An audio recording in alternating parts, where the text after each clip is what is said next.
What is happening, guys? Welcome to Throwback Throwback Thursday. Thursday. So Don's pulled something out very special for us tonight, guys. I don't know too much about it. I know I used a smaller version for about a year or so on the boat. It's the Shimano TLD. Don, what can you tell us about these Yeah, reels? okay. Well, in recent times, we looked at Pen. Da-da. We looked at Tower. Da-da. Da-da. Now we're looking at Shimano. probably South Africa's reel of choice. Yeah. I think more of these were sold in the 90s to... Mid-2000s or 2000s, yeah. Actually discontinued about 2018 or so. Oh, so they that's ran good 30 long. years. Almost They a good ran 30 long. years. And this is a TLD Star drag. It's a 2040. Yeah. So between 20 and 40 pound, 20 and 40 sizing Size, if you yes, want to get yeah. that. They also did a narrower version called a 1530. Correct. My boat still fishes these I think 1530. that's the size I'll probably use on the Okay. boat. And 5.2 to 1 ratio. Decent speed. Nice little clicker. This is a used one we got, and it's seen a bit of days, I think. Easy casting. I found this with a 4 ounce or 6 ounce. Went miles. Beautiful smooth casting. One of the simplest reels not to get bunches on. I think the spool balance is just perfect. Interestingly enough as well, they also had, you might have a very similar looking reel called the Speedmaster 4, and there's this little narrow Speedmaster 3. That is basically the high speed. It's a 6 to 1 ratio. Okay.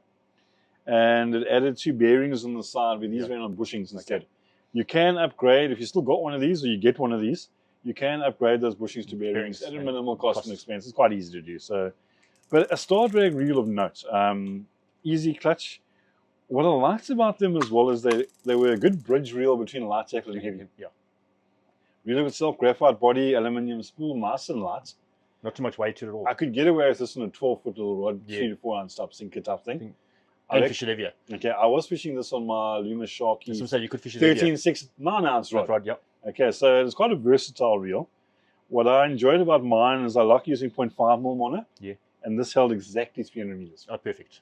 So you didn't have the underfold reel or yeah, overfold you reel. got 300 meters and 300 meters of 0.5mm. You can do it a damage in a fish, eh? Yeah. Particularly if you put a decent lead on. Put it like 0.8 or 1mm leader. You can do some series. And a simple speed adjustment on the side here. That's your free spool and engage. Ratchet system on the side. Ratchet, nice and very, very clicky. You hear that a mile away. Nice and loud. Yeah. Trust me, when that ran, you knew. Weaknesses I found with mine and most ones, and this one included, you can feel a bit of play there. Handle, I can see that, yeah. There was a circular bushing as the shaft goes through the carbon fiber, through a round hole in the carbon, and that tended to wear a bit quite easily. My boat's got one that's about 30 years old, and it's still fishing and catching fish, so very durable. I had mine I bought it second hand, and I used it for about 15 years. So it gave me plenty of mileage. And that's a lot of mileage from a reel. I think this is the reel that put Shimano on the map for the average South African angler. A bit cheaper in price. I think these used to retail at about $7.99 when the Dowers were like $1.5 grand. Almost half the price. Yeah. And these were actually almost the same price as the Jigmaster, but gave you a lot more reel for the price. A bit more upgraded. Okay. Nice drop gearbox as well, I see. Yeah, the funny thing is a lot of guys go on about the Torium gears and the new Hiace Ortega gears and that. If you strip down these or Speedmaster, they've got a massive gear that's, if I'm not mistaken, out of aluminium. Yeah. CNC'd out of aluminium. It is a beast. It's about 8 mils thick. It can crank. One thing I'll say for these reels, they can crank. If you tighten up drag on them and you get ambitious, you're not going anywhere. Try hold your thumb against the spool. Yeah, you can. Not going to happen. I sliced my thumb this morning, so maybe you should try that. No ways, I'm going to rip my thumb off. But the interesting thing is, unlike a lot of other reels, you know when your clutch starts slipping? This one doesn't slip. No, slip there, I felt it, there's no slip. So you can really pull it at a large fish pretty easily. Okay, my story on the Throwback one is, mine died about 2 years ago, year and a half, 2 years ago. Okay. I was fishing the spot I took you at Kolecha there. Oh, yes. The first one we fished. Okay. Early morning, beautiful early morning. Pre-dawn, nice fillet of shad, out in an 80J hook. Oh, big fish, eh? And of course, going for cobby or black steer musk, so I was looking for proper fish. And I hadn't hit the water and I was down there. So I'm using a Luma Sharky 13.6 HMG, 9 ounce rod. It's a pole. I'm using my 0.5mm mono and I think 0.8mm Arity Yeah, so you geared. as it is. I'm geared for this Yeah. oak. And this oak runs, but he's gunning off down to the side, and there's one rock, and the oak chooses to go behind it. And I'm like, damn. So I give him a bit of slack, which I don't often do when I'm fighting a fish. Yeah. So he comes out, goes a bit deeper. I'm like, okay, cool, dude. Tighten the drag, comes to popper. Yeah. And maybe it's a combination of that powerful drag there, but also the sharky can bounce pretty much anything. Yeah. And I pop the shark to the top. And you know what is happening? In a 6-foot swell, I see there's a nice spotted gully shark. Yeah. And on my own, play the oak straight out. I mean, that is the last line that was taken was that. Straight out, land the oak, and he's about a 1.6 meter. That's a nice fish set. Yeah. The sad thing is, it hurt your reel. that round thing I was talking about earlier is now triangular. So too much talking to older reel. Yeah. It destroyed my baby. And I'll be very blunt, I actually haven't replaced her yet. Yeah. I've been playing around with some vintage old things, and should I get a Torium 30 or should I get a Dower?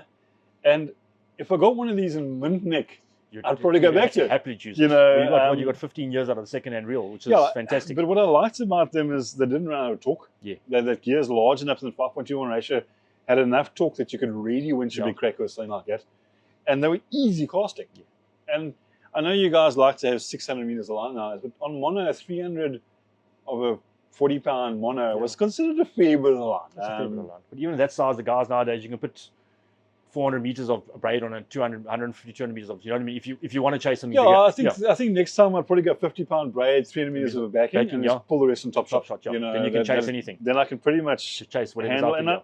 I'll be blunt, I think there you'd probably outpull most 8,500 size or larger. No, 100%. The torque on that thing, that's ridiculous. You know, I felt now I almost pulled my thumb off. That thing, although its drag might not equal a ghost. Yes, I think it'll pull a ghost. Yeah, but you remember, you can always use your thumb as well. Yeah, you can. got thumbs you can add. So hats off to Shimano for making a great reel. I think the reason they took them off the market, they were lasting too long. Yeah. They were literally not making money on these things because they couldn't die. And the South African oaks fished these things till they died. I mean, literally fish after fish after fish. I know also a very popular reel in the States and stuff. The Arcticle game fishermen see them use them on their charters. And what I loved about them as well, like on your pen, you replaced your handle every 5 years. Not once, dude. Not once. It's quite a tough material. No, just well made. The bearings throughout.